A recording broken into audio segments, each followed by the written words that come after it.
मसाइल पे कम करते हैं, तहकीक करते हैं और उन मसलों का हल ढूंढने की कोशिश करते हैं। तो अज खसूसन इन्होंने सानू बुलाया कि ज़मीन के मसाइल और सेहत से गुफ्तगू करनी है। तो असी कुछ काम भी किया है, तो उसके इंशाअल्लाह तुहानू एक प्रोडक्ट भी आओ भी दसांगे कि किस तरीके नाल तुसी पैदावार अच्छी लै सकते हो, तो ज़मीन की सेहत भी अच्छी हो जाएगी इंशाअल्लाह। तो जिस तरह तुसी कहते हो कि जी असी अगर देखिए अपने पाकिस्तान दे विच सब तो बड़ा जिहड़ा मसला है ना साडा ज़मीनां दे मसाइल की अगर असी गल करिए तो ज़मीन की जरखेज़ी तो ज़मीन की सेहत, क्योंकि साडियां ज़मीनां कमज़ोर ने।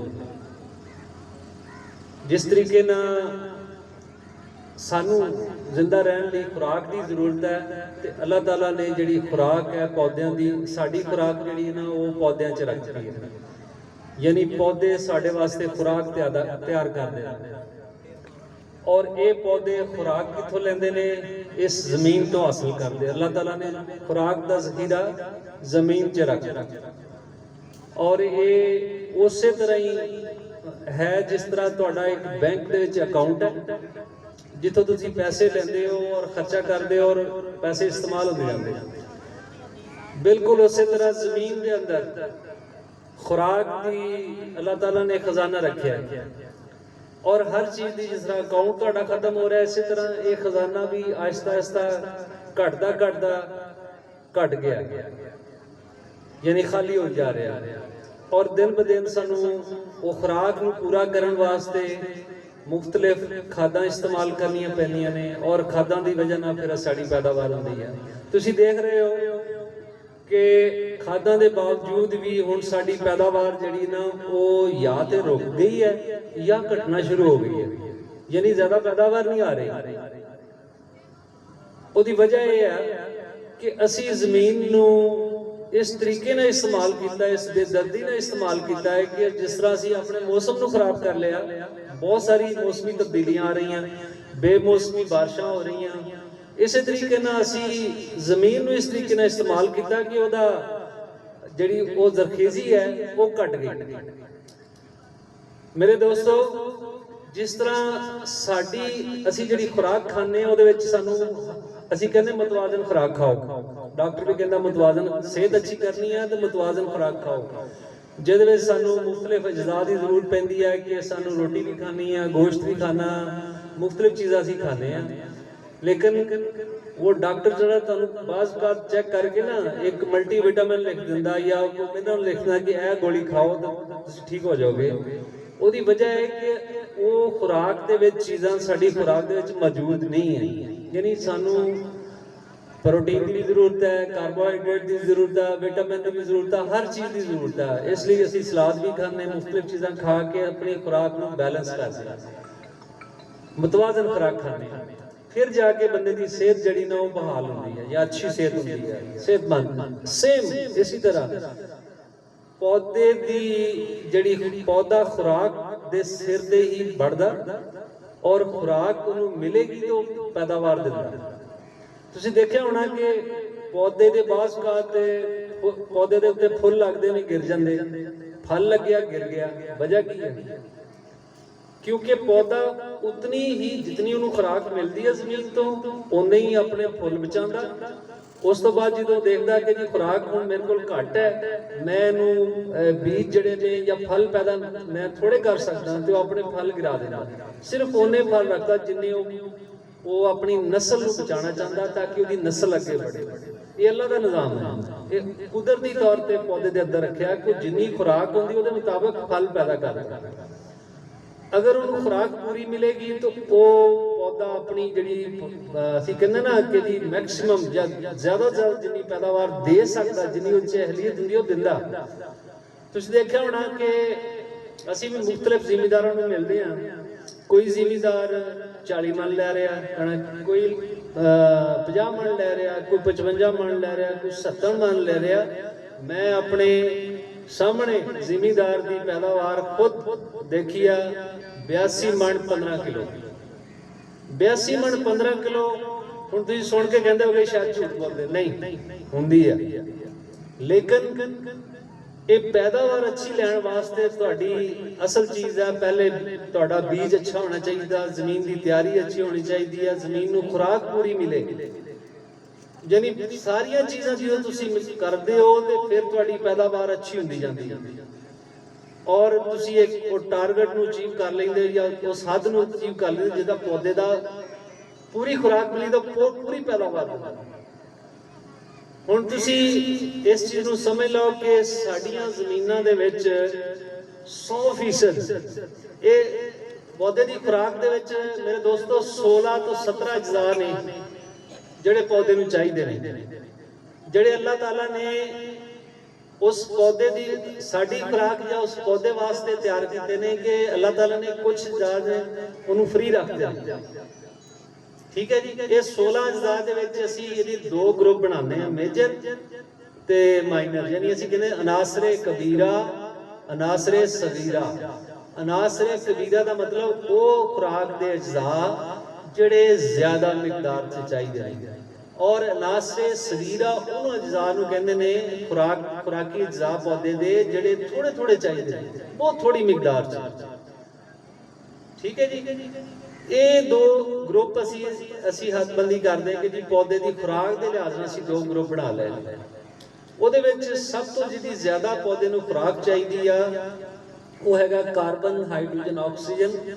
ये तीन चीज़ां अल्लाह ताला ने फ्री दे दित्तियां, अल्लाह पाक ने फ्री रख दित्तियां ने, यानी कार्बन डाइऑक्साइड जिहड़ा कि पौधे तुहानूं भी पता है कि साह लेंदे ने, पौधे भी साडे तरह साह लेंदे ने, वो साह लैण वास्ते उन्होंने कार्बन हाइड्रोक्साइड जिहड़ी कि हवा चों पौधे जज़ब करते हैं और साडे वास्ते की बनाते हैं, ऑक्सीजन बनाते हैं। असीं साह लैंदे सानूं ऑक्सीजन चाहिदी है, पौधे नूं साह लैंदे उन्होंने कार्बन डाइऑक्साइड चाहिदी, यानी असीं एक दूसरे वास्ते जिहड़े ने जरूरी है। ते एक कार्बन जिहड़ी ना कार्बन डाइऑक्साइड तो अल्लाह पाक ने हवा दे विच रखी आ, पौधा उथों कार्बन डाइऑक्साइड कार्बन की सूरत च लै लेगा। इस तरह हाइड्रोजन है, जमीन तो पौधा पानी जज़ब करता अपनी जड़ा तो और उतों उन्होंने हाइड्रोजन मिल जाती है, ऑक्सीजन भी मिल जाती है। तो इस तरीके नाल तीन जिहड़े अज्जा ने कार्बन, हाइड्रोजन, ऑक्सीजन पौधे नूं अल्लाह ताला ने फ्री दिते ने, वो पौधे नूं मिलदे ने। इस तो इलावा फिर अजो सब तो ज्यादा जिहड़ी खुराक है ना जी वो नाइट्रोजन, फास्फोरस और पोटैश, ये ज्यादा मिकदार च पौधा जमीन तो जज़ब करता।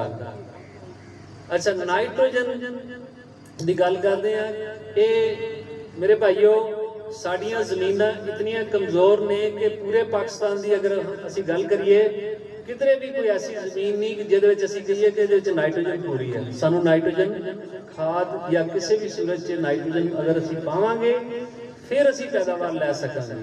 उस तो बाद दूसरी जिहड़ा खुराक का अज्जा है वो फास्फोरस है।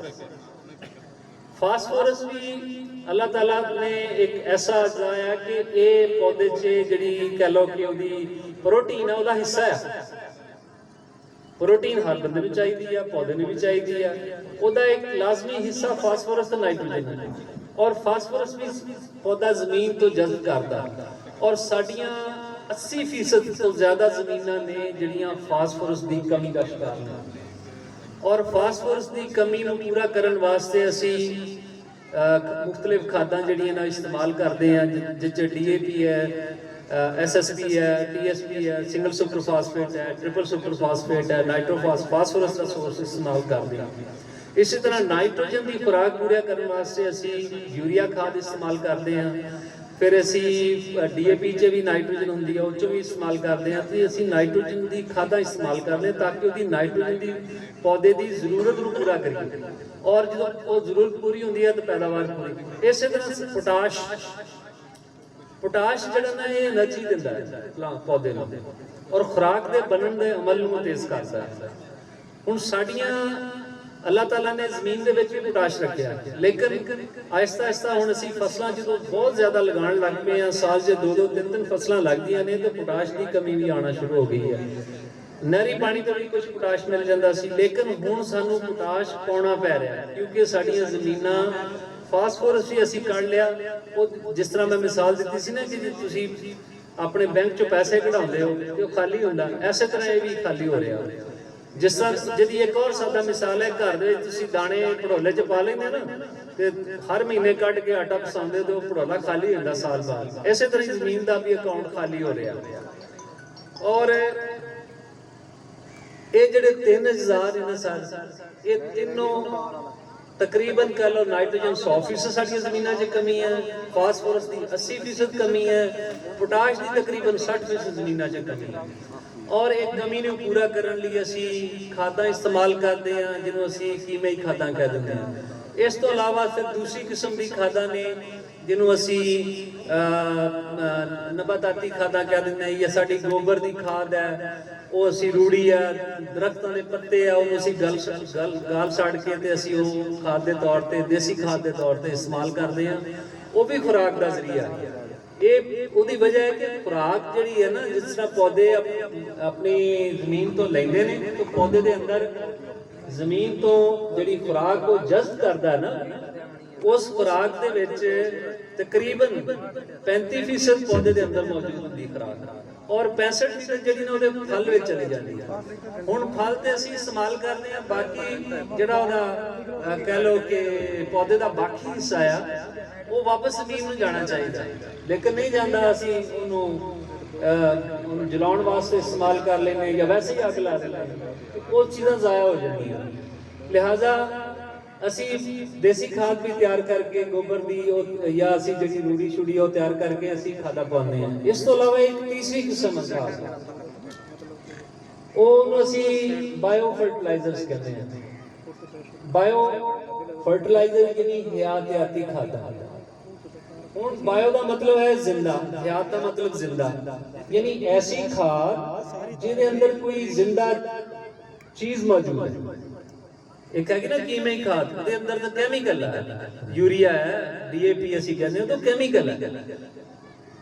जबकि बायो फर्टिलाइजर या हयातियाती खाद तो मुराद है ऐसी खाद जिहदे विच वो कोई ऐसी चीज मौजूद है जिहड़ी जिंदा है, ठीक है।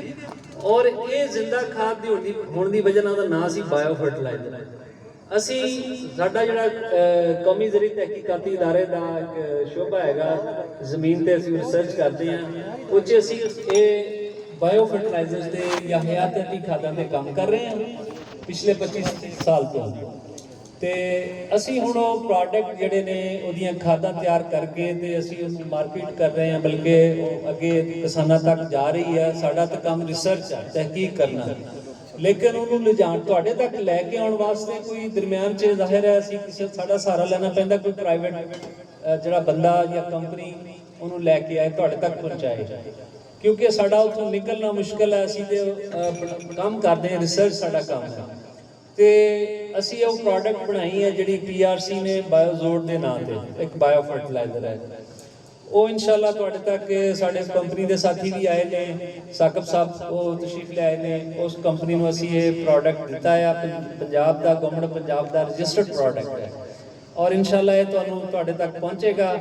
ये जिहड़ा ना जी हर फसल वास्ते अलग तो ये खाद जिहड़ी ना असी हर फसल वास्ते तैयार करते हैं। ये बेसिकली जो मैं कहना ना जमीन की सेहत, देखो जमीन की सेहत जो असी कहने हैं कि जमीन साडे असी जिहड़े सॉइल जमीन असी साडा जिहड़ा सबजैक्ट है सॉइल साइंस असी पढ़ते हैं, उस असी जमीन की तारीफ लिखते हैं सॉइल की, कि soil is a living body, कि जमीन जिंदा है, और वाकई जमीन जिंदा है। किस तरह जिंदा है कि जमीन जिहड़ी ना इहदे अंदर एक नामियाती मादा है, और दूसरा रहने वाले जिंदा रहने वाले जरसूमे ने। ये अल्लाह ताला ने एक मखलूक बनाई है जिहड़ी जमीन के अंदर रहती है, और दूसरा नामियाती मादा इस तरह ही उन्होंने समझ लो। इसकी मिसाल मैं इस तरह देवांगा, जिस तरह इंसान की जिस्म च रूह होंदी ना, इस तरह जमीन की रूह नामियाती मादा है। और यकीन करो कि इस वक्त मतलब साड़ियाँ जमीनों की यह हालत हो गई है कि जमीन का नामियाती मादा 0.5% है। एक सेहतमंद जमीन वास्ते जिन्होंने असी हैल्दी सॉइल कहते हैं, वो 2% तो ज़्यादा होना चाहिए नामियाती मादा। ਔਰ ਸਾਡੀਆਂ ਜ਼ਮੀਨਾਂ 'ਚ ਕਿੰਨਾ 0.5% ਤੋਂ ਵੀ ਘੱਟ ਹੈ। ਅਗਰ ਮੈਂ ਤੁਹਾਡੀ ਜ਼ਮੀਨਾਂ ਦਾ ਮੁਆਇਨਾ ਤੁਸੀਂ ਕਰਾਓ ਨਾ ਤੇ 0.5 ਯਾਨੀ 0.5% ਤੋਂ ਘੱਟ ਹੀ ਨਿਕਲਣਾ, ਯਾਨੀ ਬਹੁਤ ਹੀ ਜ਼ਿਆਦਾ ਕਮਜ਼ੋਰ ਜ਼ਮੀਨਾਂ ਨੇ। ਅੱਛਾ, ਉਸ ਤੋਂ ਬਾਅਦ ਆ ਜਾਂਦੇ ਕਿ ਉਸ ਨਾਮਿਆਤੀ ਮਾਦੇ ਦੀ ਵਜ੍ਹਾ ਨਾਲ ਜ਼ਮੀਨ ਦੇ ਅੰਦਰ ਜਿਹੜੇ ਜਰਸੂਮੇ ਨੇ ਉਹ ਫਿਰ ਉਹਨੂੰ ਜ਼ਿੰਦਾ ਰਹਿਣ ਵਾਸਤੇ ਨਾਮਿਆਤੀ ਮਾਦਾ ਚਾਹੀਦਾ ਹੁੰਦਾ। ਜਦੋਂ ਨਾਮਿਆਤੀ ਮਾਦਾ ਥੋੜਾ ਤੇ ਤੁਹਾਡੇ ਜਰਸੂਮੇ ਵੀ ਘੱਟ। ਇਹ ਜਰਸੂਮਿਆਂ ਦੇ ਨਾਮ ਸੁਣ ਕੇ ਤੁਸੀਂ ਘਬਰਾਣਾ ਨਹੀਂ ਕਿ ਜਰਸੂਮੇ ਦਾ ਮਤਲਬ ਇਹ ਨਹੀਂ ਹੁੰਦਾ ਕਿ ਬਿਮਾਰੀ, ਤਾਂ ਅਸੀਂ ਸਮਝਦੇ ਜਰਸੂਮਾ ਮਤਲਬ ਕੋਈ ਬਿਮਾਰੀ ਫੈਲਾਉਣ ਵਾਲੀ ਚੀਜ਼ ਹੈ। ਅੱਲਾਹ ਤਾਲਾ ਨੇ ਇੱਕ ਮਖਲੂਕ ਪੈਦਾ ਕੀਤੀ ਆ ਜਿਹੜੀ ਕਿ ਸਾਡੇ ਵਾਸਤੇ ਬਹੁਤ ਜ਼ਰੂਰੀ ਹੈ। ਯਾਨੀ ਅਸੀਂ ਇਹਨੂੰ ਕਹਿੰਦੇ ਆ ਕਿ ਜੀ ਜ਼ਮੀਨ ਦੇ ਅੰਦਰ ਜਿਸ ਤਰ੍ਹਾਂ ਮੈਂ ਦੀ ਮਿਸਾਲ ਇਸ ਤਰ੍ਹਾਂ ਦਿੰਦਾ ਹੈ ਕਿ ਇਹ ਫਾਇਦਾਮੰਦ ਜਰਸੂਮੇ ਵੀ ਹੈ, ਨੁਕਸਾਨਦੇਹ ਵੀ ਹੈ। ਜ਼ਮੀਨ ਦੇ ਅੰਦਰ ਜਿਹੜੇ ਫਾਇਦਾਮੰਦ ਨੇ ਇਹ ਪੌਦਿਆਂ ਨੂੰ ਫਾਇਦਾ ਦਿੰਦੇ ਆ, ਔਰ ਜਿਹੜੇ ਨੁਕਸਾਨਦੇਹ ਨੇ ਉਹ ਬਿਮਾਰੀਆਂ ਫੈਲਾਉਂਦੇ ਨੇ। ਬਹੁਤ ਸਾਰੀਆਂ ਬਿਮਾਰੀਆਂ ਨੇ ਜਰਸੂਮੇ ਦੀ ਵਜ੍ਹਾ ਨਾਲ ਲੱਗਦੀਆਂ ਨੇ। ਇਹਦੇ ਜ਼ਮੀਨ ਦੇ ਅੰਦਰ ਦੋਨੋਂ ਮੌਜੂਦ ਨੇ। ਇਸੇ ਤਰ੍ਹਾਂ ਜਿਸ ਤਰ੍ਹਾਂ ਇੱਕ ਅੱਛਾ ਔਰ ਬੁਰਾ ਇਨਸਾਨ ਆ ਤੇ ਇੱਕ ਆਮ ਮੱਖੀ ਜਿਹੜੀ ਆ ਉਹ ਅਗਰ ਬੈਠਦੀ ਆ ਖਾਣੇ ਤੇ ਬਿਮਾਰੀ ਫੈਲਦੀ ਹੈ। ਸ਼ਹਿਦ ਦੀ ਮੱਖੀ ਤੁਹਾਡੇ ਵਾਸਤੇ ਇੱਕ ਸ਼ਹਿਦ ਬਣਾਉਂਦੀ ਆ ਕਿ ਜਿਹੜਾ ਸ਼ਫਾ ਹੈ, ਅੱਲਾਹ ਤਾਲਾ ਨੇ ਸ਼ਫਾ ਰੱਖੀ ਹੈ ਨਾ। ਬਿਲਕੁਲ ਇਸੇ ਤਰ੍ਹਾਂ ਹੀ ਜ਼ਮੀਨ ਦੇ ਅੰਦਰ ਵੀ ਇੱਕ ਮਖਲੂਕ ਹੈ ਜਿਹੜੀ ਕਿ ਅੱਲਾਹ ਤਾਲਾ ਨੇ ਪੈਦਾ ਕੀਤੀ ਆ, ਔਰ ਉਹਦੇ ਬਹੁਤ ਸਾਡੀ ਜ਼ਿੰਦਗੀ ਵਾਸਤੇ ਉਹਨਾਂ ਦਾ ਉਸ ਤੋਂ ਬਗੈਰ ਸਾਡੀ ਜ਼ਿੰਦਗੀ ਮੁਕੰਮਲ ਹੀ ਨਹੀਂ ਹੈ ਅਗਰ ਉਹਨੇ ਨਾ ਹੋਵੇ ਨਾ। ਇਹ ਅੱਲਾਹ ਤਾਲਾ ਦੇ ਖਜ਼ਾਨੇ ਆ। ਔਰ ਜ਼ਮੀਨ ਦੇ ਅੰਦਰ ਇਹ ਜਿਹੜੇ ਜਰਸੂਮੇ ਨੇ ਉਹਦਾ ਅਜੇ ਤੱਕ ਇੱਕ ਬੜੀ ਮੈਂ ਤੁਹਾਨੂੰ ਮਿਸਾਲ ਇਸ ਦਿੰਦਾ ਹੈ ਕਿ ਅਗਰ ਮੈਂ ਇੱਕ ਚੁਟਕੀ ਮਿੱਟੀ ਦੀ ਉਠਾਵਾਂ ਉਹਦੇ ਵਿੱਚ ਲੱਖਾਂ ਨਹੀਂ ਕਰੋੜਾਂ ਇਹ ਜਰਸੂਮੇ ਮੌਜੂਦ ਹੁੰਦੇ ਨੇ।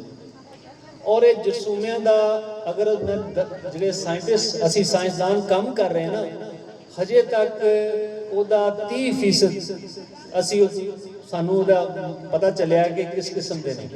ਹਜੇ 70% ਐਸੇ ਨੇ ਜਿਨ੍ਹਾਂ ਦਾ ਕੋਈ ਪਤਾ ਹੀ ਨਹੀਂ ਹੈ। ਯਾਨੀ ਇਹ ਵੀ ਅੱਲਾ ਨੇ ਇੱਕ ਜਿਹੜਾ ਹੈ ਕਹਿੰਦੇ ਜੀ ਕਿਆਮਤ ਆਏਗੀ ਤੇ ਜ਼ਮੀਨ ਆਪਣੇ ਖਜ਼ਾਨੇ ਉਗਲ ਦੇਗੀ। ਔਰ ਇਹ ਖਜ਼ਾਨੇ ਨੇ ਜ਼ਮੀਨ ਦੇ ਅੰਦਰ ਛੁਪੇ ਹੋਏ ਖਜ਼ਾਨੇ ਨੇ ਜਿਹੜੇ ਕਿ ਬਹੁਤ ਫਾਇਦਾਮੰਦ ਨੇ। ਠੀਕ ਹੈ ਜੀ। ਤੇ ਇਹਦੇ ਵਿੱਚ ਜਿਹੜੇ ਫਾਇਦਾਮੰਦ ਜਰਸੂਮੇ ਨੇ ਜੀ ਉਹ ਅਸੀਂ ਸਾਡਾ ਜਿਹੜੇ ਸਾਇੰਸਦਾਨ ਅਸੀਂ ਕੀ ਕਰਦੇ ਆ ਕਿ ਤੁਹਾਡੀ ਜ਼ਮੀਨਾਂ ਨੂੰ ਆ ਕੇ ਦੇਖਦੇ ਆ, ਤੁਹਾਡੇ ਮਸਾਇਲ ਸੁਣਦੇ ਆ, ਉਹ ਮਸਾਇਲ ਤੋਂ ਫਿਰ ਅਸੀਂ ਐਸੀ ਖਾਦ ਤਿਆਰ ਕਰਦੇ ਆ ਜਿਹਦੇ ਨਾਲ ਤੁਹਾਡਾ ਉਹ ਮਸਲਾ ਹੱਲ ਹੋ ਜਾਏ। ਠੀਕ ਹੈ ਜੀ। ਜਿਸ ਤਰੀਕੇ ਨਾਲ ਅਸੀਂ ਬਿਮਾਰੀਆਂ ਨੂੰ ਵੀ ਇਹਦੇ ਨਾਲ ਕੰਟਰੋਲ ਕਰ ਸਕਦੇ ਆ, ਅਸੀਂ ਜ਼ਮੀਨ ਦੀ ਜ਼ਰਖੇਜ਼ੀ ਨੂੰ ਵੀ ਬਿਹਤਰ ਕਰ ਸਕਦੇ ਆ। ਇਸੇ ਤਰ੍ਹਾਂ ਜ਼ਮੀਨ ਤੁਹਾਡੀ ਅਗਰ ਕਲਾਠੀ ਆ ਗਈ, ਕਲਰ ਵਾਲੀ ਆ, ਉਹਦੇ ਵਿੱਚ ਵੀ ਫਸਲ ਅੱਛੀ ਲੈ ਸਕਦੇ ਇਹਨਾਂ ਜਰਸੂਮਿਆਂ ਨਾਲ। ਇਸ ਤਰ੍ਹਾਂ ਅਗਰ ਪਾਣੀ ਘੱਟ ਮਿਲੇ ਤਾਂ ਇਹ ਜਰਸੂਮੇ ਪੌਦੇ ਨੂੰ ਤਾਕਤ ਦਿੰਦੇ ਆ ਕਿ ਉਹ ਪਾਣੀ ਘੱਟ ਵਿੱਚ ਵੀ ਪੌਦਾ ਅੱਛਾ ਉਗਦਾ ਹੈ। ਇਹ ਸਾਰੀ ਅਸੀਂ ਤਹਿਕੀਕ ਕਰ ਰਹੇ, ਰਿਸਰਚ ਕਰ ਰਹੇ ਇਹਨਾਂ ਤੇ। ਔਰ ਅੱਲਾਹ ਦਾ ਸ਼ੁਕਰ ਹੈ ਕਿ ਅਸੀਂ ਇਸ ਹੱਦ ਤੱਕ ਆ ਗਏ ਹਾਂ ਕਿ ਅਸੀਂ ਤੁਹਾਨੂੰ ਬਹੁਤ ਅੱਛੇ ਪ੍ਰੋਡਕਟ ਬਣ ਗਏ ਨੇ, ਤੁਹਾਨੂੰ ਅਸੀਂ ਇਨਸ਼ਾਅੱਲਾ ਇੱਥੇ ਪਹੁੰਚਾਵਾਂਗੇ ਤੇ ਜਿਹੜੀ ਕਿ ਤੁਹਾਨੂੰ ਇਨਸ਼ਾਅੱਲਾ ਉਹਦਾ ਫਾਇਦਾ ਹੋਏਗਾ। ਦੂਸਰੀ ਗੱਲ ਕਿ ਜਿਹੜੀ ਇਹ ਬਾਇਓ ਫਰਟੀਲਾਈਜ਼ਰ ਜਿਹਨੂੰ ਅਸੀਂ ਕਹਿੰਦੇ ਆ, ਜਿਹਦਾ ਨਾਮ ਬਾਇਓਜ਼ੋਟ ਹੈ, ਇਹ ਬਾਇਓਜ਼ੋਟ ਸਾਡਾ ਟ੍ਰੇਡ ਨਾਮ ਹੈ। ਵੈਸੇ ਅਸੀਂ ਹਯਾਤਾਤੀ ਖਾਦ ਕਹਿ ਦਿੰਦੇ ਹਾਂ ਜਾਂ ਨਾਮਿਆਤੀ ਖਾਦ ਨਹੀਂ, ਹਯਾਤਾਤੀ ਖਾਦ ਕਹਿੰਦੇ ਜਾਂ ਬਾਇਓ ਫਰਟੀਲਾਈਜ਼ਰ। ਇਹਦੇ ਵਿੱਚ ਜਿਹੜੇ ਜਰਸੂਮੇ ਨੇ ਨਾ ਇਹ ਮੋਟੇ ਮੈਂ ਤੁਹਾਨੂੰ ਦੱਸਦਾ ਕਿ ਇਹ ਕਿਸ ਤਰ੍ਹਾਂ ਕੰਮ ਕਰਦੀ ਆ ਔਰ ਇਹਦਾ ਫਾਇਦਾ ਕੀ ਹੈ। ਅੱਛਾ, ਦੇਖੋ ਇਹ ਮੋਟੀ ਅਗਰ ਗੱਲ ਕਰੀਏ ਨਾ ਤੇ 4 ਇਹਦੇ ਮੇਜਰ ਜਿਹੜੇ ਕੰਮ ਨੇ ਨਾ ਉਹ ਇਹ ਹੈ। ਨੰਬਰ 1 ਦੇਖੋ ਅੱਲਾਹ ਤਾਲਾ ਨੇ ਮੈਂ ਤੁਹਾਨੂੰ ਦੱਸਿਆ ਕਿ 16 ਅਜਜ਼ਾ ਨੇ ਜਿਹੜੇ ਪੌਦੇ ਨੂੰ ਖੁਰਾਕ 'ਚ ਚਾਹੀਦੇ ਨੇ, ਜਿਨ੍ਹਾਂ ਵਿੱਚ ਨਾਈਟ੍ਰੋਜਨ ਬਹੁਤ ਜ਼ਿਆਦਾ ਅਹਿਮ ਹੈ। ਅੱਛਾ, ਅੱਲਾਹ ਤਾਲਾ ਨੇ ਨਾਈਟ੍ਰੋਜਨ ਦਾ ਖਜ਼ਾਨਾ ਜਿਹੜਾ ਨਾ ਜੀ ਉਹ ਹਵਾ ਦੇ ਅੰਦਰ ਇੱਕ ਨਾਈਟ੍ਰੋਜਨ ਗੈਸ ਦੀ ਸੂਰਤ 'ਚ ਅੱਲਾਹ ਪਾਕ ਨੇ ਰੱਖਿਆ। ਔਰ ਇਹ ਨਾਈਟ੍ਰੋਜਨ ਜਿਹੜੀ ਹਵਾ ਦੇ ਵਿੱਚ ਹੈ ਇਹ ਨਾ ਤੇ ਪੌਦਾ ਉਹਨੂੰ ਪਕੜ ਸਕਦਾ ਨਾ ਸਾਡੇ ਜਿਸਮ 'ਚ ਆ ਸਕਦੀ। ਇਹ ਤਕਰੀਬਨ 78% ਨਾਈਟ੍ਰੋਜਨ ਜਿਹੜੀ ਨਾ ਹਵਾ ਦੇ ਅੰਦਰ ਮੌਜੂਦ ਹੈ। ਇਹ ਜਿਹੜੀ ਆਪਣਾ ਨਾਈਟ੍ਰੋਜਨ ਦਾ ਖਜ਼ਾਨਾ ਹੈ ਨਾ ਜੀ, ਇਹ ਅੱਲਾਹ ਤਾਲਾ ਨੇ ਇੱਕ ਸਲਾਹੀਅਤ ਰੱਖੀ ਆ ਜਿਹੜਾ ਜ਼ਮੀਨ ਦੇ ਅੰਦਰ ਜਰਸੂਮਾ ਪਾਇਆ ਜਾਂਦਾ ਔਰ ਉਹ ਪੌਦੇ ਦੀ ਜੜ੍ਹਾਂ ਦੇ ਨਾਲ ਹੁੰਦਾ, ਪੌਦੇ ਦੀ ਜੜ੍ਹਾਂ ਦੇ ਨਾਲ ਹੁੰਦਾ ਜਾਂ ਪੌਦੇ ਦੀ ਜੜ੍ਹਾਂ ਦੇ ਅੰਦਰ ਹੁੰਦਾ। ਤੁਸੀਂ ਦੇਖਿਆ ਹੋਣਾ ਤੁਹਾਡਾ ਚਨੇ ਦਾ, ਮਸੂਰ ਦਾ ਜਾਂ ਆਪਣਾ ਮੂੰਗ ਦੇ ਜਾਂ ਬਰਸੀਨ ਦੇ ਪੌਦੇ ਨੂੰ ਕਦੀ ਉੱਟ ਕੇ ਦੇਖੋ ਨਾ ਉਹਦਾ ਜੜ੍ਹਾਂ ਨੂੰ, ਤੇ ਉਹਦੇ ਨਾਲ ਛੋਟੀਆਂ ਗੁਠਲੀਆਂ ਹੁੰਦੀਆਂ ਨੇ। ਠੀਕ ਹੈ ਜੀ, ਛੋਟੀਆਂ ਗੁਠਲੀਆਂ ਨਜ਼ਰ ਆਉਂਦੀਆਂ। ਉਹਦਾ ਰੰਗ ਤਕਰੀਬਨ ਪਿੰਕ ਹੁੰਦਾ ਜਾਂ ਗੁਲਾਬੀ ਰੰਗ ਦੀ ਹੁੰਦਾ। ਇਹ ਜਿਹੜੀਆਂ ਗੁਟਲੀਆਂ ਨਜ਼ਰ ਆਉਂਦੀਆਂ ਨੇ ਤੁਹਾਨੂੰ ਜੜ੍ਹਾਂ ਦੇ ਉੱਤੇ, ਇਹ ਬੈਕਟੀਰੀਆ ਨੇ ਜਾਂ ਉਹ ਜਸੂਮੇ ਨੇ, ਬੈਕਟੀਰੀਆ ਅਸੀਂ ਕਹਿ ਦਿੰਦੇ ਉਹਨੂੰ। ਉਹ ਬੈਕਟੀਰੀਆ ਨੇ ਜਿਹੜੇ ਕਿ ਹਵਾ ਦੀ ਨਾਈਟ੍ਰੋਜਨ ਲੈਂਦੇ ਆ, ਆਪਣੀ ਖੁਰਾਕ ਦੇ ਤੌਰ ਤੇ ਉਸ ਨੂੰ ਇਸਤੇਮਾਲ ਕਰਦੇ ਆ ਔਰ ਉਸ ਤੋਂ ਬਾਅਦ ਹੋਰ ਪੌਦੇ ਨੂੰ ਦਿੰਦੇ ਆ। ਪੌਦੇ ਨੂੰ ਕਿਉਂ ਦਿੰਦੇ ਆ? ਕਿਉਂਕਿ ਪੌਦੇ ਦੀ ਜੜ੍ਹਾਂ ਦੇ ਵਿੱਚ ਰਹਿੰਦੇ ਹੋਇਆ ਉਹ ਪੌਦੇ ਕੋਲੋਂ ਖੁਰਾਕ ਲੈ ਰਹੇ ਹੁੰਦੇ ਆ। ਤੇ ਇਹ ਇਸੇ ਤਰ੍ਹਾਂ ਹੀ ਜਿਸ ਤਰ੍ਹਾਂ ਅਸੀਂ ਇੱਕ ਮਹੱਲੇ 'ਚ ਸਾਥੀ ਜਾਂ ਮਹੱਲੇਦਾਰ ਅਸੀਂ ਜਾਂ ਆਪਸ 'ਚ ਹਮਸਾਏ ਇੱਕ ਦੂਸਰੇ ਦਾ ਫਾਇਦਾ ਕਰ ਰਹੇ ਹੁੰਦੇ ਨਾ, ਕੋਈ ਚੀਜ਼ ਦੇ ਰਹੇ ਹੁੰਦੇ, ਕੁਝ ਲੈ ਰਹੇ ਹੁੰਦੇ, ਬਿਲਕੁਲ ਇਸੇ ਤਰ੍ਹਾਂ ਦੀ ਆਪਸ 'ਚ ਦੋਸਤੀ ਪੌਦੇ ਦੀ ਤੇ ਇਸ ਬੈਕਟੀਰੀਆ ਦੀ ਦੋਸਤੀ ਇਹ ਹੈ ਕਿ ਉਹਦੀ ਜੜ੍ਹਾਂ 'ਚ ਬੈਠਾ ਹੋਇਆ ਔਰ ਹਵਾ 'ਚੋਂ ਨਾਈਟ੍ਰੋਜਨ ਲੈਂਦਾ ਔਰ ਪੌਦੇ ਕੋਲੋਂ ਖੁਰਾਕ ਲੈ ਕੇ ਨਾਈਟ੍ਰੋਜਨ ਪੌਦੇ ਨੂੰ ਦੇ ਦਿੰਦਾ। ਇਹ ਬਿਲਕੁਲ ਐਗਜ਼ੈਕਟਲੀ ਇਸੇ ਤਰ੍ਹਾਂ ਹੀ ਕੰਮ ਕਰਦਾ ਜਿਸ ਤਰ੍ਹਾਂ ਇੱਕ ਯੂਰੀਆ ਦੀ ਫੈਕਟਰੀ 'ਚ ਯੂਰੀਆ ਖਾਦ ਤਿਆਰ ਹੁੰਦੀ ਹੈ। ਯੂਰੀਆ ਖਾਦ ਜਿਹੜੀ ਹੈ ਫੈਕਟਰੀ ਦੇ ਅੰਦਰ ਉਹ ਵੀ ਹਵਾ 'ਚੋਂ ਨਾਈਟ੍ਰੋਜਨ ਲਈ ਜਾਂਦੀ ਹੈ। ਅਸੀਂ ਉਹਨੂੰ ਕਹਿ ਲਓ ਆਪਣੀ ਸਾਇੰਸ ਦੀ ਜ਼ੁਬਾਨ 'ਚ ਅਸੀਂ ਹਾਰਬਰ ਕਹਿ ਦਿੰਦੇ ਹਾਂ। ਹਾਰਬਰ ਦਾ ਤਰੀਕਾ, ਹਾਰਬਰ ਇੱਕ ਸਾਇੰਸਦਾਨ ਦਾ ਨਾਮ ਸੀ ਜਿਹਨੇ ਪਹਿਲੀ ਦਫਾ ਯੂਰੀਆ ਹਵਾ 'ਚੋਂ ਲੈ ਕੇ ਤਿਆਰ ਕੀਤੀ, ਉਹਨੂੰ ਹਾਰਬਰ ਦਾ ਨਾਮ ਸੀ। ਲਿਹਾਜ਼ਾ ਇਹ ਬੈਕਟੀਰੀਆ ਜਿਹੜੀਆਂ ਕਿ ਉਹ ਪੌਦਿਆਂ ਦੀ ਜੜ੍ਹਾਂ 'ਚ ਬੈਠੇ ਨੇ, ਹਵਾ 'ਚ ਨਾਈਟ੍ਰੋਜਨ ਲੈਂਦੇ ਆ ਔਰ ਨਾਈਟ੍ਰੋਜਨ ਬਣਾ ਕੇ ਪਹਿਲੇ ਖੁਦ ਇਸਤੇਮਾਲ ਕਰਦੇ ਆ ਆਪਣੀ ਜ਼ਰੂਰਤ, ਉਸ ਤੋਂ ਬਾਅਦ ਜਿਹੜੀ ਫਾਲਤੂ ਉਹ ਪੌਦੇ ਨੂੰ ਦਿੰਦੇ ਆ। ਔਰ ਜਿੰਨੀਆਂ ਫਲੀਦਾਰ ਫਸਲਾਂ ਦੇ ਨਾਲ ਅਗਰ ਇਹ ਅਸੀਂ ਸਹੀ ਵਾਲਾ ਬੈਕਟੀਰੀਆ ਉਹਦੇ ਬੀਜ ਤੇ ਲਗਾ ਕੇ ਪੌਦੇ ਨੂੰ ਦੇ ਦਈਏ ਤੇ ਉਹ ਇੰਨੀ ਨਾਈਟ੍ਰੋਜਨ ਹਵਾ 'ਚ ਪਕੜ ਲੈਂਦਾ ਹੈ ਕਿ ਪੌਦੇ ਨੂੰ ਨਾਈਟ੍ਰੋਜਨ ਦੀ ਜ਼ਰੂਰਤ ਨਹੀਂ ਰਹਿੰਦੀ, ਉਹ ਨਾਈਟ੍ਰੋਜਨ ਕਾਫੀ ਉਹਦੇ ਵਾਸਤੇ ਤੇ ਇਹ ਨਾਈਟ੍ਰੋਜਨ ਬਣਾ ਕੇ ਪੌਦੇ ਦੀ ਨਾਈਟ੍ਰੋਜਨ ਦੀ ਕਮੀ ਦੂਰ ਕਰਦਾ। ਉਸ ਤੋਂ ਬਾਅਦ ਆ ਜਾਓ ਕਿ ਇਹਦਾ ਦੂਸਰਾ ਫਾਇਦਾ ਕੀ ਹੈ। ਇਹਦੇ ਵਿੱਚ ਅੱਲਾਹ ਤਾਲਾ ਨੇ ਜਿਸ ਤਰ੍ਹਾਂ ਕਿ ਹਰ ਇਨਸਾਨ ਦੇ ਅੰਦਰ ਕੋਈ ਅੱਛਾ ਗਾ ਸਕਦਾ ਹੈ, ਕੋਈ ਅੱਛਾ ਲਿਖ ਸਕਦਾ ਹੈ, ਉਹਦੇ ਅੰਦਰ ਦੋ ਖੂਬੀਆਂ ਆ, ਤਿੰਨ ਖੂਬੀਆਂ ਨੇ, ਠੀਕ ਹੈ ਜੀ। ਕਿਸੇ ਇਨਸਾਨ ਦੇ ਅੰਦਰ ਇੱਕ ਤੋਂ ਜ਼ਿਆਦਾ ਖੂਬੀਆਂ ਹੁੰਦੀਆਂ ਨੇ। ਇਸੇ ਤਰ੍ਹਾਂ ਅੱਲਾਹ ਤਾਲਾ ਨੇ ਹਰ ਬੈਕਟੀਰੀਆ ਦੇ ਅੰਦਰ ਦੋ ਔਰ ਕਈ ਖੂਬੀਆਂ ਰੱਖੀਆਂ ਨੇ, ਯਾਨੀ ਬੈਕਟੀਰੀਆ ਬਹੁਤ ਸਾਰੇ ਕੰਮ ਕਰ ਲੈਂਦਾ। ਅੱਛਾ, ਦੂਸਰਾ ਜਿਹੜਾ ਇੱਕ ਬੜਾ ਕੰਮ ਬੈਕਟੀਰੀਆ ਕਰਦਾ ਹੈ ਕਿ ਜਿਸ ਤਰ੍ਹਾਂ ਮੈਂ ਤੁਹਾਨੂੰ ਦੱਸਿਆ ਕਿ ਅਸੀਂ ਫਾਸਫੋਰਸ ਵਾਸਤੇ ਅਸੀਂ ਇਸਤੇਮਾਲ ਕਰਦੇ ਹਾਂ ਜੀ ਫਾਸਫੋਰਸ ਦੀਆਂ ਖਾਦਾਂ ਕਮੀ ਨੂੰ ਦੂਰ ਕਰਨ ਲਈ। ਇਹ ਫਾਸਫੋਰਸ ਦੀ ਖਾਦ ਭਾਵੇਂ ਅਸੀਂ DAP ਤੋਂ ਪਾ ਲਈਏ, ਭਾਵੇਂ ਅਸੀਂ ਸਿੰਗਲ ਸੁਪਰ ਫਾਸਫੇਟ ਪਾ ਲਈਏ, ਭਾਵੇਂ ਟ੍ਰਿਪਲ ਸੁਪਰ ਫਾਸਫੇਟ ਪਾ ਲਈਏ, ਉਸ ਖਾਦ ਦਾ 80% ਜ਼ਮੀਨ ਦੇ ਅੰਦਰ ਖਾਦ ਜਾ ਕੇ ਜੰਮ ਜਾਂਦੀ ਹੈ। 20% ਖਾਦ ਹੈ ਜਿਹੜੀ ਸਿਰਫ ਪੌਦਾ ਇਸਤੇਮਾਲ ਕਰਦਾ। ਯਾਨੀ ਤੁਸੀਂ ਅੰਦਾਜ਼ਾ ਕਰ ਲਓ ਕਿ ਜਿਹੜੀ ਤੁਸੀਂ ਖਾਦ ਲਿਆ ਰਹੇ ਹੋ ਨਾ, ਠੀਕ ਹੈ, ਉਹਦੇ ਵਿੱਚੋਂ 20% ਪੌਦਾ ਇਸਤੇਮਾਲ ਕਰਦਾ, 80% ਜ਼ਮੀਨ ਦੇ ਅੰਦਰ ਰਹਿ ਜਾਂਦੀ ਹੈ ਔਰ ਜੰਮ ਜਾਂਦੀ ਹੈ। ਜਿਹੜਾ ਉਹ ਫਿਰ ਐਸੀ ਸ਼ਕਲ ਤੇ ਆ ਜਾਂਦੀ ਹੈ ਕਿ ਪੌਦਾ ਉਹਨੂੰ ਜਜ਼ਬ ਹੀ ਨਹੀਂ ਕਰ ਪਾਉਂਦਾ, ਉਹਨੂੰ ਉਹਨੂੰ ਲੈ ਹੀ ਨਹੀਂ ਸਕਦੇ। ਅੱਛਾ, ਹੁਣ ਇਹ ਖੂਬੀ ਕਿਹਦੇ ਵਿੱਚ ਹੈ? ਇਹ ਬੈਕਟੀਰੀਆ ਦੇ ਅੰਦਰ ਅੱਲਾਹ ਤਾਲਾ ਨੇ ਇੱਕ ਸਲਾਹੀਅਤ ਰੱਖੀ ਹੈ ਕਿ ਉਸ ਜਮੀ ਹੋਈ ਫਾਸਫੋਰਸ ਨੂੰ ਜਿਹੜਾ ਕਿ ਪੌਦਾ ਖੁਦ ਨਹੀਂ ਲੈ ਰਿਹਾ, ਇਹ ਉਹਨੂੰ ਪੌਦੇ ਦੀ ਜੜ੍ਹਾਂ ਤੇ ਬੈਠਾ ਕੰਮ ਕਰ ਰਿਹਾ ਔਰ ਪੌਦੇ ਨੂੰ ਨਾਲ ਹੀ ਫਾਸਫੋਰਸ ਹੱਲ ਕਰਕੇ ਦੇ ਰਿਹਾ। ਠੀਕ ਹੈ ਜੀ, ਦੋਨੋਂ ਕੰਮ, ਯਾਨੀ ਖੁਰਾਕ ਵੀ ਲੈ ਰਿਹਾ ਪੌਦੇ ਕੋਲੋਂ, ਉਹਨੂੰ ਦੇ ਰਿਹਾ ਫਾਸਫੋਰਸ ਜਿਹੜੀ ਕਿ ਜ਼ਮੀਨ ਦੇ ਅੰਦਰ ਜਮੀ ਹੋਈ ਹੈ। ਔਰ ਤੀਸਰਾ ਜਿਹੜਾ ਇਹਦਾ ਇੱਕ ਫਾਇਦਾ ਹੈ ਕਿ ਇਹਨੂੰ ਅਸੀਂ ਕਹਿੰਦੇ ਆ ਕਿ ਇਹ ਬੈਕਟੀਰੀਆ बढ़ोतरी ਦੇ ਖਾਮਰੇ ਪੈਦਾ ਕਰਦੇ ਆ। ਹੁਣ ਇਹਨੂੰ ਸਮਝਣ ਲਈ ਤੁਹਾਨੂੰ ਮੈਂ ਇੱਕ ਬੜੀ ਮਿਸਾਲ ਦਿੰਦਾ ਕਿ ਬੱਚਾ ਪੈਦਾ ਹੁੰਦਾ, ਛੋਟਾ ਜਿਹਾ ਹੁੰਦਾ, ਫਿਰ ਉਹ बढ़ना शुरू हो ਜਾਂਦਾ, ਕੱਦ बढ़ਦਾ ਉਹਦਾ, बड़ा हो ਜਾਂਦਾ ਇਨਸਾਨ। ਇਸੇ ਤਰ੍ਹਾਂ ਤੁਸੀਂ ਬੀਜ ਜ਼ਮੀਨ 'ਚ ਪਾਉਂਦੇ ਹੋ, ਪੌਦਾ ਨਿਕਲਦਾ, ਉਹਦੇ ਪੱਤੇ ਨਿਕਲਦੇ, ਟਾਹਣੀਆਂ ਨਿਕਲਦੀ, ਪੌਦਾ बड़ा हो ਰਿਹਾ। ਇਹ ਜਿਹੜਾ बढ़ने ਦਾ ਅਮਲ ਹੈ ਨਾ, बढ़ने ਦਾ अमल है, पौधे है या जानवर है, कोई भी है ना, ये अल्लाह ताला ने जिस्म के अंदर एक निज़ाम रखा जिन्होंने असीं कहने कि हारमोन पैदा होंदे हैं जिहड़े कि इस अमल नूं तेज करदे हैं और वो कद बढ़दा है, पौधा बढ़दा है। अच्छा, इस इन्हां हारमोन्स दे जड़ा ये कुदरती तौर पे पौधे दे अंदर पैदा होंदे हैं, जानवरां दे अंदर पैदा होंदे हैं, लेकिन इस अमल नूं तेज करने वास्ते बैक्टीरिया की करदा कि ਉਹਦੀਆਂ ਜੜ੍ਹਾਂ ਤੇ ਬੈਠੇ ਹੋਏ ਆ ਉਹਨੂੰ ਹਾਰਮੋਨ ਬਣਾ ਕੇ ਦਿੰਦਾ, ਜਿਹਦੇ ਨਾਲ ਕੀ ਹੁੰਦਾ ਹੈ ਕਿ ਉਹਦੀਆਂ ਫੌਰੀ ਤੌਰ ਤੇ ਜੜ੍ਹਾਂ ਜਿਹੜੀਆਂ ਜ਼ਿਆਦਾ ਨਿਕਲਦੀਆਂ ਪੌਦੇ ਦੀਆਂ।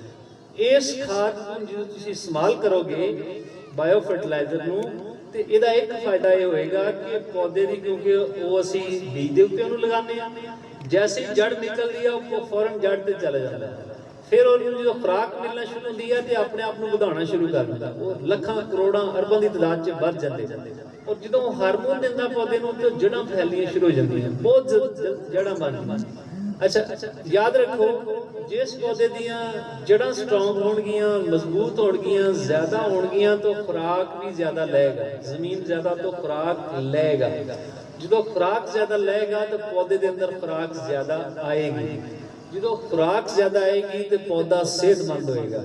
ਜਦੋਂ ਪੌਦਾ ਸਿਹਤਮੰਦ ਹੋਏਗਾ ਤਾਂ ਫਲ ਚੁੱਕੇਗਾ। ਜਦੋਂ ਮੈंने शुरू 'ਚ ਗੱਲ ਕੀਤੀ ਕਿ ਪੌਦਾ ਫਿਰ ਆਪਣੇ ਫੁੱਲ ਜਿਹੜੇ ਨੇ ਉਹਨਾਂ ਨੂੰ ਵੀ ਰੱਖੇਗਾ ਔਰ ਫਲ ਵੀ ਜ਼ਿਆਦਾ ਫਲ ਲੱਗੇਗਾ, ਯਾਨੀ ਉਹਦੀ ਪੈਦਾਵਾਰ ਜ਼ਿਆਦਾ ਵੱਧ ਜਾਏਗੀ।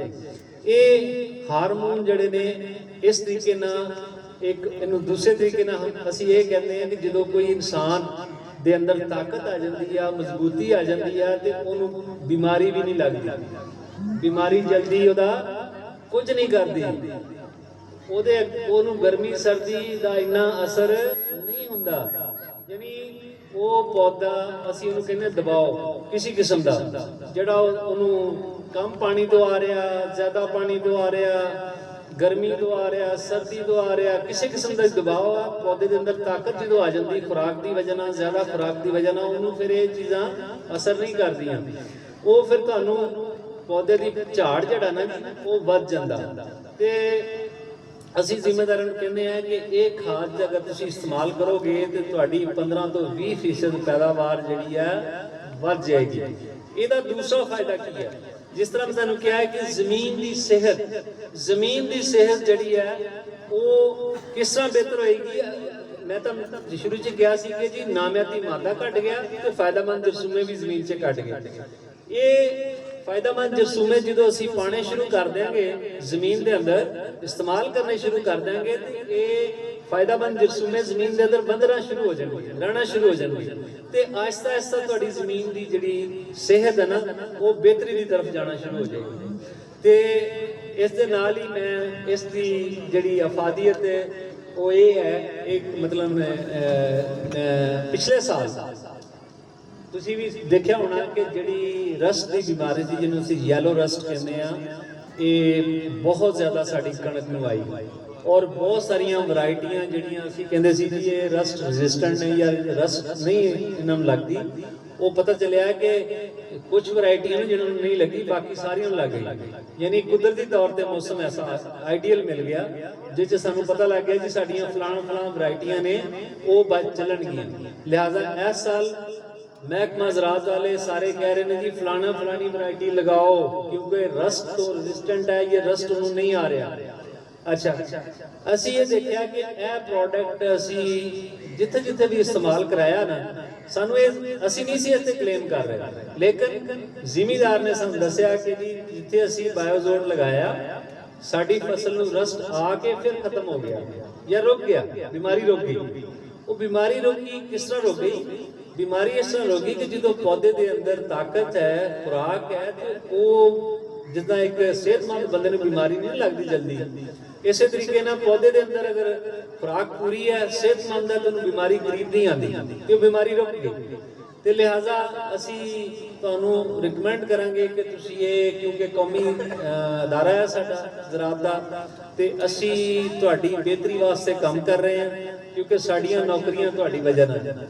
और यकीन करो तुसी ये जिहड़ा तुहाडा है ना जिमीदारा ਜਾਂ ਖੇਤੀਬਾੜੀ ਜਿਹੜੀ ਹੈ ਨਾ ਜੀ, ਇਹ ਮੈਂ ਕਹਿੰਦਾ ਐਨ ਇਬਾਦਤ ਹੈ। ਅਗਰ ਤੁਸੀਂ ਖਲੂਸੇ ਦਿਲ ਨਾਲ ਨੀਅਤ ਨਾਲ ਕੰਮ ਕਰਦੇ ਹੋ, ਲੋਕਾਂ ਵਾਸਤੇ ਤੁਸੀਂ ਖੁਰਾਕ ਪੈਦਾ ਕਰ ਰਹੇ ਹੋ। ਔਰ ਅਸੀਂ ਲੋਕ ਵੀ ਤੁਹਾਡੇ ਮਰੂਨੇ ਮਿੰਨਤ ਦਾ, ਅਸੀਂ ਸ਼ਹਿਰਾਂ 'ਚ ਰਹਿੰਦੇ ਹਾਂ, ਜਿਹੜੀ ਦਾਣਾ ਤੁਸੀਂ ਖੁਰਾਕ ਅਨਾਜ ਪੈਦਾ ਕਰਦੇ ਹੋ ਸਾਡੇ ਤੱਕ ਪਹੁੰਚਦੀ ਹੈ। ਲਿਹਾਜ਼ਾ ਅੱਲਾਹ ਤਾਲਾ ਨੇ ਤੁਹਾਡੇ ਜ਼ਿੰਮੇ ਬਹੁਤ ਅੱਛਾ एक कह लो कि एक तुहाडे वास्ते एक बख्श दा जरिया है कि तुसीं लोगों वास्ते खुराक पैदा कर रहे हो। सिर्फ जरूरत इस गल दी है कि तुसीं अपने आप को ऑर्गेनाइज करो, चीज़ां नूं समझो। जिमीदारा हुण वो नहीं रहा कि बस कणक बीज ली ते कणक वढ़ लई, ठीक है जी। वो हुण जिहड़ा नहीं जिमीदारा समझदारी नाल है कि तुसीं ज़मीन दी सेहत दा भी ख्याल करना, ओहदे ते अगर कोई हमला हुंदा ओनू वेले सिर संभालना है, फसल नूं हर चीज़ नूं देखना है। ਤੇ ਸਪਰੇਅ ਅਗਰ ਕਰਨੀ ਪੈਂਦੀ ਆ ਤਾਂ ਜ਼ਰੂਰਤ ਪਵੇ ਤੇ ਫਿਰ ਤੁਸੀਂ ਸਪਰੇਅ ਕਰਨੀ ਹੈ। ਤੋ ਜੜੀ ਬੂਟੀਆਂ ਅਗਰ ਆ ਰਹੀਆਂ ਤੇ ਉਹਨਾਂ ਦਾ ਕੰਟਰੋਲ ਕਰਨਾ ਹੈ। ਸਾਰੀਆਂ ਚੀਜ਼ਾਂ ਆਪਣੇ ਟਾਈਮ ਤੇ ਕਰੋਗੇ, ਠੀਕ ਹੈ ਜੀ। ਉਹ ਖੇਤੀ ਕਹਿੰਦੇ ਨੇ ਖੇਤੀ ਸਾਈਆਂ ਸੇਤੀ, ਤੇ ਅਗਰ ਤੁਸੀਂ ਉਹਨੂੰ ਸੰਭਾਲ ਲਓਗੇ ਤੇ ਅੱਛੀ ਪੈਦਾਵਾਰ ਹੈ। ਤੇ ਵਰਨਾ ਫਿਰ ਇਹ ਹੁੰਦਾ ਕਿ ਤੁਹਾਡਾ ਨਾਲ ਦਾ ਜ਼ਿਮੀਂਦਾਰ 35 ਮਣ ਲੈ ਰਿਹਾ, ਤੁਸੀਂ 60 ਮਣ ਲੈ ਰਹੇ ਹੋ। ਤਾਂ ਗੱਲ ਤੇ ਹੀ ਹੈ, ਪੈਸੇ ਤੋਂ ਵੀ ਲਾ ਰਿਹਾ, ਉਹ ਵੀ ਲਾ ਰਿਹਾ, ਲੇਕਿਨ ਥੋੜੀ ਜਿਹੀ ਮੈਨੇਜਮੈਂਟ ਤੁਸੀਂ ਅਗਰ ਅੱਛੀ ਕਰ ਲਓ ਤੇ ਉਹ ਤੁਹਾਡਾ ਫਾਇਦਾ ਹੈ। ਦੂਸਰਾ ਇਹ ਕਿ ਇਹ ਜਿਹੜੀ ਜ਼ਮੀਨ ਦੀ ਅਸੀਂ ਕਹਿੰਦੇ ਨਾ ਮਾਹੌਲ, ਇਹ ਖਾਦ ਜਿਹੜਾ ਮਾਹੌਲ ਦੋਸਤ ਹੈ, ਯਾਨੀ ਇਹ 'ਚ ਕੋਈ ਕੋਈ ਕੈਮੀਕਲ ਨਹੀਂ ਹੈਗਾ, ਕੋਈ ਜ਼ਹਿਰ ਨਹੀਂ ਹੈਗੀ, ਠੀਕ ਹੈ ਜੀ। ਇਹ ਕੁਦਰਤੀ ਜਿਹੜਾ ਇੱਕ ਜਰਸੂਮਾ ਹੈ ਜਿਹੜਾ ਕਿ ਅਸੀਂ ਇਹਨੂੰ ਇਸਤੇਮਾਲ ਕਰਦੇ ਹਾਂ, ਬੈਕਟੀਰੀਆ, ਔਰ ਇਹ ਖਾਦ ਤਿਆਰ ਹੁੰਦੀ ਹੈ। ਔਰ ਇਹਦੇ ਤੋਂ ਕੋਈ ਇਨਸਾਨ ਦੇ ਨਾਲ ਸਿਹਤ ਨਾਲ ਕੋਈ ਤਾਲੁਕ ਨਹੀਂ ਹੈ, ਨਾ ਇਹਦਾ ਕੋਈ ਨੁਕਸਾਨ ਹੈ। ਯਾਨੀ ਇਹ ਕਹਿ ਲਓ ਕਿ ਬਿਲਕੁਲ ਇੱਕ ਕਹਿ ਲਓ ਕਿ ਜਿਵੇਂ ਹੋਮਿਓਪੈਥਿਕ ਦਵਾਈ ਨਹੀਂ ਹੁੰਦੀ, ਸਾਈਡ ਇਫੈਕਟ ਕੋਈ ਨਹੀਂ, ਤੇ ਇਹਦਾ ਕੋਈ ਨੁਕਸਾਨ ਕੋਈ ਨਹੀਂ ਹੈਗਾ। ਬਾਕੀ ਰਹਿ ਗਿਆ ਇਹਦਾ ਇਸਤੇਮਾਲ ਕਰਨ ਦਾ ਤਰੀਕਾ।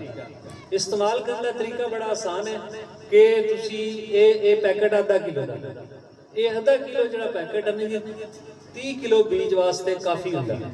ਯਾਨੀ ਕਿਸੇ ਵੀ ਚੀਜ਼ ਦਾ ਅਗਰ ਬੀਜ 30 ਕਿਲੋ ਤੱਕ ਨਾ ਤੇ ਇਹ ਇੱਕ ਅੱਧਾ ਕਿਲੋ ਦਾ ਕਾਫੀ ਹੈ। ਗੰਦਮ 'ਚ ਅਸੀਂ ਕਿਉਂਕਿ 50 ਤੋਂ 60 ਕਿਲੋ ਬੀਜ ਇਸਤੇਮਾਲ ਕਰਦੇ ਹਾਂ, ਤੇ ਲਿਹਾਜ਼ਾ ਅਸੀਂ ਉੱਥੇ 2 ਪੈਕਟ ਜਿਹੜੇ ਨੇ ਇਹਦੇ ਅਸੀਂ ਜ਼ਿਮੀਂਦਾਰਾਂ ਨੂੰ ਰਿਕਮੈਂਡ ਕਰਦੇ ਹਾਂ ਕਿ 2 ਪੈਕਟ ਇਸਤੇਮਾਲ ਕਰੋ। ਬਾਕੀ ਜਿਹੜੀਆਂ ਜਿੰਨੀਆਂ ਵੀ ਫਸਲਾਂ ਨੇ, ਮਕਈ ਆ ਜਾਂ ਕੋਈ ਹੋਰ ਫਸਲ ਹੈ, ਈਵਨ ਤੁਹਾਡੀ ਕਪਾਸ ਹੈ, ਉੱਥੇ ਤੁਸੀਂ 1 ਪੈਕਟ ਇਸਤੇਮਾਲ ਕਰਨਾ।